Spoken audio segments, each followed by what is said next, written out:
नमस्कार, कंज्यूमर अड्डा में आपका स्वागत है। मैं हूं मनोज श्रीवास्तव और अभी हम एक सीरीज लेकर आपके लिए आए हैं विदेशों में पढ़ाई पर आधारित। और इसमें आज हम बात करेंगे स्टेम की। स्टेम यानी science, technology, engineering and mathematics. और साइंस में तमाम वो subject physics, chemistry and biology.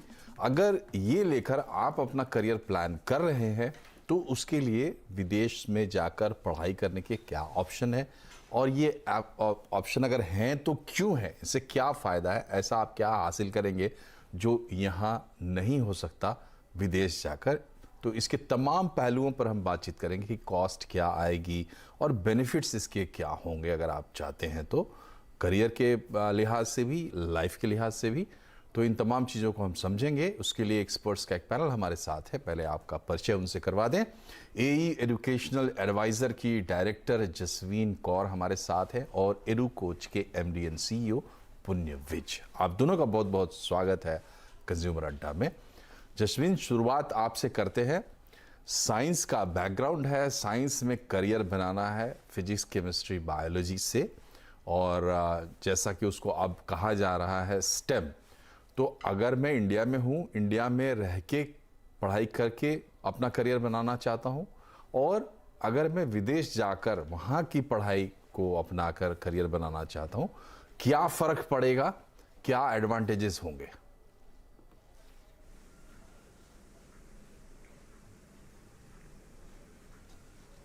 जी नमस्कार सभी दर्शकों का, एंड धन्यवाद आपने मुझे आज ये मौका दिया यहाँ पे आने का। पहला जो आपने आप एक बार प्लीज क्वेश्चन फिर से रिपीट कर सकते हैं? मैं ये पूछ रहा हूँ कि एडवांटेजेस क्या हैं अगर मैं विदेश जाकर पढ़ाई करता हूँ बजाय इसके कि इंडिया में करूँ। सर देखो, विदेश जाके पढ़ाई करना, अगर हम साइंस बैकग्राउंड स्टूडेंट्स की बात करें तो साइंस बैकग्राउंड लेने वाले स्टूडेंट्स जो हैं उनके पास सिर्फ मेडिकल ऑप्शन नहीं होता, और भी काफ़ी सारे ऑप्शंस हैं। अगर स्टूडेंट्स अभी जैसे कि उन्होंने साइंस के लिए, सपोज़ वो पहला ऑप्शन मेडिकल के लिए तैयारी कर रहे हैं, ठीक है, और मेडिकल की तैयारी करते करते इन केस उनका इंडिया में नंबर नहीं आता है तो वो ऑब्वियसली अब्रॉड का ही ऑप्शन चुनते हैं।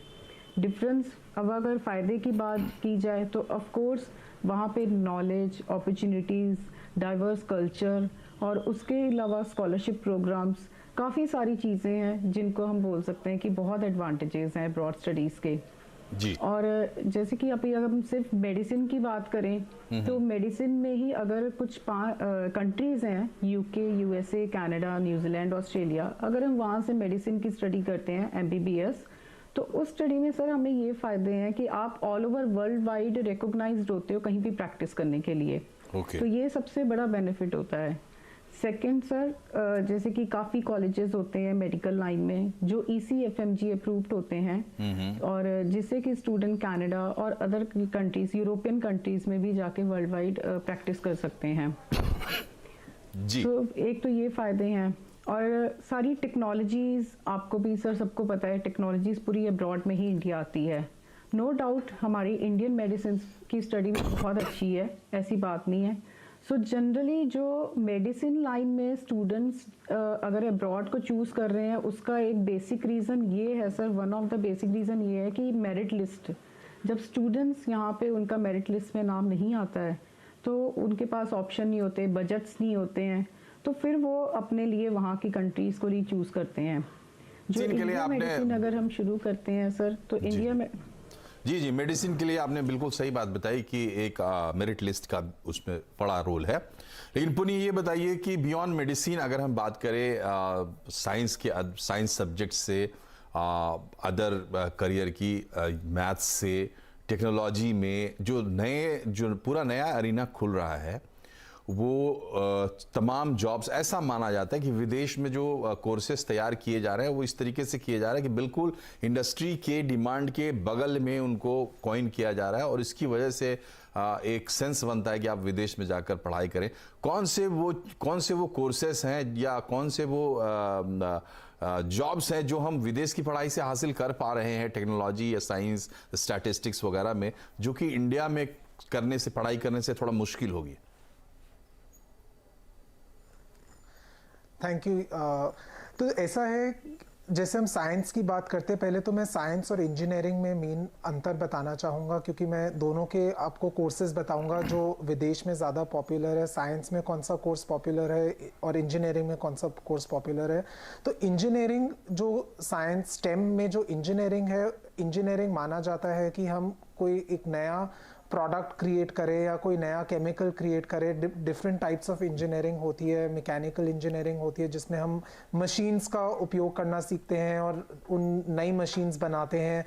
फिर इलेक्ट्रिकल इंजीनियरिंग होती है जिसमें हम नई इलेक्ट्रिकल चीज़ें बनाते हैं, सेमीकंडक्टर्स को इस्तेमाल करते हैं। तो ऐसे ऐसे जो जिसमें नई प्रोडक्ट्स और नई टेक्नोलॉजीज बन रही है उनको हम इंजीनियरिंग कहते हैं। और साइंस में जो बाकी अलाइड चीज़ें होती है, जैसे मेडिसिन हो गया, बायोमेडिसिन हो गया, फिजिक्स हो गया, केमिस्ट्री हो गया, केमिकल साइंसेस हो गया, ये सब साइंस में आते हैं। तो अगर मैं साइंस की बात करूँ तो जो कोविड जब से आया, पैंडेमिक शुरू हुए, जो बहुत ज़्यादा पॉपुलर कोर्स हो गए जिसकी इंडिया में बहुत कम ऑप्शंस थे और बाहर शुरू से काफ़ी 4-5 सालों से बहुत सारे ऑप्शंस चल रहे थे, वो है बायोटेक्नोलॉजी। सो एक पूरा अम्ब्रेला इसका माना जाता है लाइफ साइंसेस। तो लाइफ साइंसेस के अंदर microbiology, biology, biochemistry, biomedical sciences, genetics, immunology, ये सारे कोर्सेज बहुत ज़्यादा पॉपुलर हो गए हैं। और इंडिया में अभी भी जिन यूनिवर्सिटीज़ पे ये कोर्सेज ऑफर हो रहे हैं वो एक क्लस्टर की तरह ऑफर हो रहे हैं, सिर्फ बायोटेक्नोलॉजी या लाइफ साइंसेस। बट अब्रॉड में अगर आप पढ़ेंगे तो हर जो मैंने कोर्स आपको बताया है, हर कोर्स में छोटा छोटा अंतर है और हर कोर्स के लिए एक आपको डिग्री मिलेगी। तो ये एक बहुत ज़्यादा पॉपुलर कोर्स हो गया है। दूसरा चीज़ data science and data analytics, जो मैथमेटिक्स, कंप्यूटर साइंस और इकोनॉमिक्स को कंबाइन करके बनता है एक सब्जेक्ट, ये बहुत पॉपुलर हो गया है। इंडिया में भी जैसे अब नई नई यूनिवर्सिटीज़ आ रही है, एक मोहाली में आपने सुना होगा प्लाक्शा यूनिवर्सिटी है जो अभी 3 साल पहले आई है। Plaksha is a very good university, data science और एनालिटिक्स, बट ऑप्शंस इंडिया में अभी कम है। ओवरसीज में तकरीबन हर सेकंड यूनिवर्सिटी डेटा साइंस या डेटा एनालिटिक्स कोर्स ऑफर कर रही है। सो अगर आप मेरे से पूछेंगे साइंस में, तो बायोटेक्नोलॉजी का पूरा अम्ब्रेला जो मैंने आपको बताया और data science and data analytics काफ़ी पॉपुलर हो गए। केमिस्ट्री से रिलेटेड जैसे फूड साइंसेस हैं, अब अगर हम देखें कि न्यूट्रिशन पे इतना एम्फेसिस हो गया है, लोग हेल्थ कॉन्शियस हो गए हैं, आर्टिफिशियल स्वीटनर्स फॉर एग्जांपल आ गए हैं, लोग शुगर कम कंज्यूम करना चाहते हैं और आर्टिफिशियल स्वीटनर्स पे ज़्यादा आ गए। तो एक नया कोर्स है food sciences and food technology जो बाहर बहुत ज़्यादा पॉपुलर हो गया। ऐसे ही इंजीनियरिंग में भी बहुत सारे नए इंजीनियरिंग के कोर्सेज हैं जो बाहर ऑफर हो रहे हैं, जो अभी तक इंडिया में बहुत सारी यूनिवर्सिटीज़ में नहीं है। जैसे कि मैकाट्रॉनिक्स इंजीनियरिंग, इंडिया में अभी भी मैकेनिकल इंजीनियरिंग अलग से ऑफर हो रहा है, इलेक्ट्रॉनिक्स इंजीनियरिंग अलग से ऑफर हो रहा है, बट इन दोनों को हम कंबाइन करके एक और डिसिप्लिन बना सकते हैं जो मैकाट्रॉनिक्स इंजीनियरिंग है, जिसकी इंडिया में फॉर एग्जांपल ऑप्शन ज़्यादा नहीं है।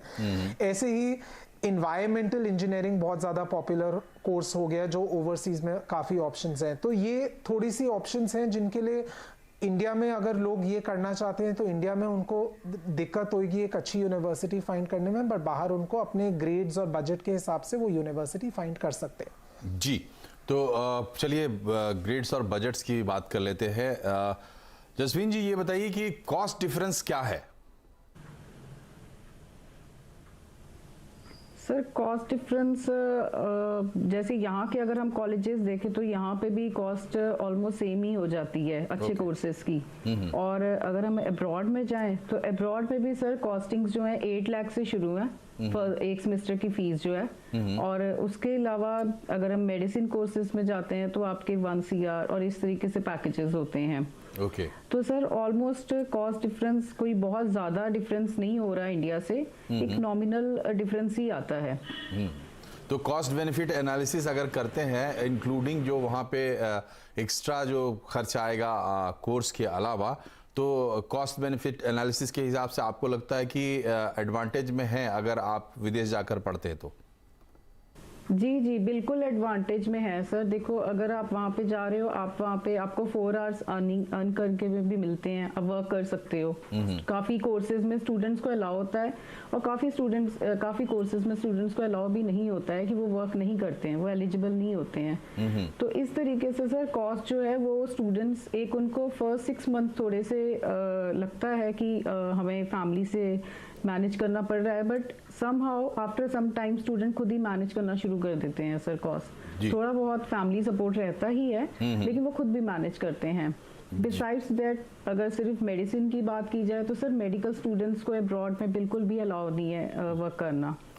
एक डिफरेंट कॉन्सेप्ट है कि आप अगर उसमें जा रहे हैं, कनाडा में जा रहे हैं सपोज मेडिकल में, तो उसमें सर ये होता है कि पहले आपको 4 इयर्स बीएससी करनी होती है, बीए साइंस करनी होती है, और उस इन बिटवीन आपको एमकेट का एग्जाम देना है। अगर वो एमकेट का एग्जाम आप क्लियर करते हो 2 इयर्स के बाद, देन आपकी स्टाइपेंड लग जाती है, आप प्रैक्टिस भी करते हो। तो वो एक थोड़ा सा है कि चीजें मैनेज हो जाती हैं कुछ टाइम बाद। ऑब्वियसली सर कंट्री चेंज हो रही है तो कॉस्ट में डिफरेंस तो आएगा ही, थोड़ा सा कॉस्ट पहले आती है, लेकिन कुछ टाइम बाद वो कॉस्ट भी मैनेज हो जाती है। जी, तो पुण्य जी ये बताइए कि अगर इसी टर्म्स पे हम बात करें, कॉस्ट के टर्म्स पे ही, तो जो स्टेम फैकल्टीज में जो अलग अलग कोर्सेस हैं, रेंज क्या है? मतलब मिनिमम क्या एक गार्जियन को या पेरेंट को या स्टूडेंट को भी प्लान करना चाहिए कि मिनिमम ये बजट हमारा हो सकता है, और मैक्सिमम रेंज तो ऑब्वियसली ज़्यादा जाती होगी। और दूसरी चीज़ ये है कि जो मेरा सब्जेक्ट है उसमें एक रेंज मेरे को बनेगी, ये अपने बजट के हिसाब से उस रेंज में मैं कुछ सेलेक्ट कर पाऊँ, डेस्टिनेशन या कोर्स, इस पे आपकी सलाह क्या होगी कॉस्ट को लेकर? हाँ जी, तो देखिए कॉस्ट में मैं सबको ये बताता हूँ कि कम से कम आपको 50 लाख रुपए यानी कि 50 लाख रुपीस इंडियन करेंसी आपको मिनिमम बजट अपना बनाना पड़ेगा for the entire duration of your programme. Okay, duration 3 साल से स्टार्ट हो सकती है and it can go up to 8 years. अगर आप, जैसे जसविन जी ने बोला कि अगर आप मेडिसिन कोर्स कर रहे हैं, तो जैसे अमेरिका और कनाडा में आप डायरेक्टली मेडिसिन नहीं कर सकते हैं, आपको पहले एक कोर्स करना पड़ता है which is called as pre medicine. Pre medicine में बायोलॉजी और केमिस्ट्री से रिलेटेड जो स्किल्स आप मेडिसिन में यूज करेंगे वो सिखाते हैं, और उसके बाद आप प्रोफेशनल मेडिसिन कोर्स करते हैं। तो अगर आप मेडिसिन अमेरिका या कनाडा में कर रहे हैं तो आपका बजट मिनिमम 1 CR आपको रखना है, बट अदरवाइज 50 लाख मिनिमम एक बजट में आप अच्छा ऑल इंक्लूसिव में ट्यूशन, लिविंग, रहना सहना, खाना पीना, पढ़ना, सब कुछ मिला के मिनिमम 50 लाख होना चाहिए। अब थोड़ी सी अब वो बजट 50 लाख से 2 करोड़ के बीच में कहीं पे भी रेंज कर सकता है, डिपेंडिंग अपॉन आप कौन सी कंट्री में जा रहे हैं और कौन सा यूनिवर्सिटी चूज कर रहे हैं। जैसे यूरोप है, यूरोप काफ़ी रीजनेबल माना जाता है। जर्मनी में जैसे पढ़ाई एक तरह से यूरोपियंस के लिए फ्री है और इंटरनेशनल स्टूडेंट्स के लिए बहुत ज़्यादा सब्सिडाइज्ड है, और जर्मनी इंजीनियरिंग के लिए बहुत ज़्यादा पॉपुलर माना जाता है।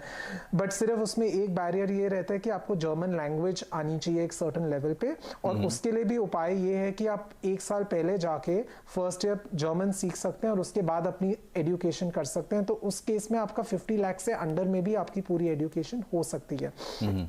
ऐसे ही बोकोनी नाम की एक यूनिवर्सिटी है जो मिलान में है, जिसमें डेटा साइंस और कंप्यूटर साइंस से रिलेटेड कोर्सेज हैं, और उसका भी tuition fees 10 to 12 lakh per year है और 3 साल का कोर्स है। तो आपका अप्रॉक्सीमेटली 35 लाख में आपकी एजुकेशन हो जाएगी, और बाकी 15 से 20 लाख रुपए आपका बाकी मिसलेनियस एक्सपेंसेस मिला के आप 60 लाख में अपनी एजुकेशन कर सकते हैं। अगर आप कनाडा जा रहे हैं तो आपको मिनिमम बजट 1 साल का 20 लाख रखना पड़ेगा स्टेम कोर्स के लिए, 20 से 40 डिपेंडिंग अपॉन आप कौन सी यूनिवर्सिटी कर रहे हैं। जनरली कोर्स 4 साल का माना जाता है। और सेम चीज यूएस अमेरिका में आपका रहेगा कि वो 30 लाख 25 से 30 लाख से शुरू हो सकती है एक अच्छी बेहतरीन यूनिवर्सिटी, और वो 75-80 लाख तक जा सकती है।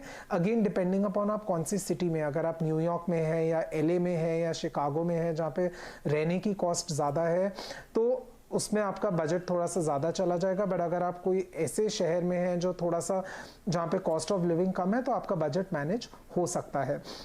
तो 50 लाख आपको मिनिमम बजट एक फैमिली को रखना पड़ेगा, और उसके बाद अपर लिमिट 2 करोड़ है फॉर द इंटायर 3 या 4 साल के कोर्स के लिए। इसमें भी आपको स्कॉलरशिप्स मिल सकती है। हम जब स्टूडेंट्स को गाइड करते हैं, हमारा ऐसा ट्रैक रिकॉर्ड है कि अगर हम 10 एप्लीकेशंस कर रहे हैं तो एटलीस्ट 3 में स्टूडेंट्स को अच्छी स्कॉलरशिप मिल जाती है। That scholarship can be anywhere 10% से लेके 100% तक भी रह सकती है। तो उस केस में आपको सिर्फ लिविंग कॉस्ट खर्चनी पड़ेगी, which will only be 10 lakhs एक साल के लिए, और अगर आप 3 साल के लिए जा रहे हैं तो 30 lakhs या 40 lakhs आपका पूरा खर्चा आएगा, क्योंकि आपकी ट्यूशन पूरी माफ हो जाती है। ठीक है, एक छोटा सा जवाब ये बताइए पुण्य की, माँ बाप अगर प्लान करते हैं बच्चों को बाहर भेजकर पढ़ाने के लिए अंडर ग्रेड में स्टेम में, तो कब प्लानिंग शुरू करनी चाहिए? मतलब इस तरह जो तमाम बातें आप बता रहे हैं, इन चीज़ों को कब समझ लेना ज़रूरी है? उसके बाद देर हो जाएगी, फिर आपको कॉस्ट एडजस्ट करने में प्रॉब्लम हो जाएगी, क्योंकि अब सभी लोग जाना चाहते हैं। मतलब ऐसी बात नहीं है कि जो बहुत एफ्लुएंट क्लास है वही जाएगा। तो कौन सा वो समय है जहां प्लान करें तो हम बजट अपने हाथ में होल्ड कर सकते हैं? हमारे पास जो मोस्टली स्टूडेंट्स आते हैं फर्स्ट टाइम काउंसलिंग सेशन के लिए, वो क्लास 9th में आते हैं, क्योंकि जैसे अगर आप अमेरिका में पढ़ना चाहते हैं तो 9th से लेके 12th तक आपने जितने भी एग्जाम्स अपने स्कूल में दिए हैं, आपकी जो भी प्रोफाइल है, आपने जो भी कॉम्पिटिशन्स में पार्टिसिपेट किया है, जो जो एक्टिविटीज़ आपने करी है, वो सारी कुछ आपकी एप्लीकेशन के ऊपर आ जाती है। 9th class beginning is the right time कि एक पेरेंट एक काउंसलर से मिले जिनको नॉलेज हो सारी कंट्रीज़ की, जो उनके चाइल्ड को असेस करे कि उनके क्या स्ट्रेंथ्स हैं, क्या वीकनेसेस हैं, कौन सी कंट्री उनके लिए अच्छी रहेगी, कौन सा कितना उनका बजट है, उसके हिसाब से वो ऑप्शंस बता देंगे। उसके हिसाब से वो कंट्री चूज करके ये भी बता देंगे कि आपको कौन कौन से एग्जाम्स देने हैं। जैसे अगर आप अमेरिका जाते हैं, आपको सैट का एग्जाम देना पड़ता है, जो काफ़ी सारी यूनिवर्सिटीज़ में रिक्वायर्ड होता है। ऐसे ही बहुत सारे हर यूनिवर्सिटी की या हर कंट्री की अपनी रिक्वायरमेंट्स रहती है। तो अगर आप क्लास 9th में शुरू में जाके एक बारी काउंसलर से मिल लेंगे और अपना प्रोफाइल इवैल्यूएशन करवा लेंगे, तो पेरेंट्स भी उस हिसाब से अपनी फाइनेंशियल प्लानिंग दिखा सकते हैं। समटाइम्स पेरेंट्स के पास वेल्थ होती है, पैसा होता है स्पॉन्सर करने के लिए, बट वो मैनेज नहीं कर पाते, क्योंकि एक जब आप एप्लीकेशन डालते हो तब भी आपको अमेरिका में थोड़े से कॉलेजेस में दिखाना होता है कि आपकी बैंक में इतना पैसा है कि आप 1 साल की कॉस्ट अफोर्ड कर सकते हो। तब पेरेंट्स डिसाइड करते हैं, अच्छा हमारी ये फिक्स डिपॉजिट है, इसको हम ब्रेक कर देते हैं, इसको हम बैंक अकाउंट में डाल देते हैं। उसकी वजह से उनकी एप्लीकेशंस डिले हो जाती है। इसलिए जितना जल्दी आप मिले, 9th क्लास की बिगनिंग इज बिल्कुल सही टाइम है, आप एक काउंसलर को मिले और आप उस हिसाब से सही गाइडेंस के साथ 3 साल में अपनी प्रॉपर प्लानिंग करें। जी, तो यहाँ एक छोटे से ब्रेक के लिए हमें रुकना होगा, लेकिन आप देख रहे हैं कि इस चर्चा में प्रश्नों की कमी नहीं है, लेकिन जवाब जो है वो बहुत इंपॉर्टेंट है। और एक जो अभी आखिर में जो खास बात आपने नोट की, 9th क्लास में कम से कम आपको शुरुआत कर देनी चाहिए। तो एक ब्रेक के बाद हम बाकी सवाल लेंगे, अब बने रहिए हमारे साथ।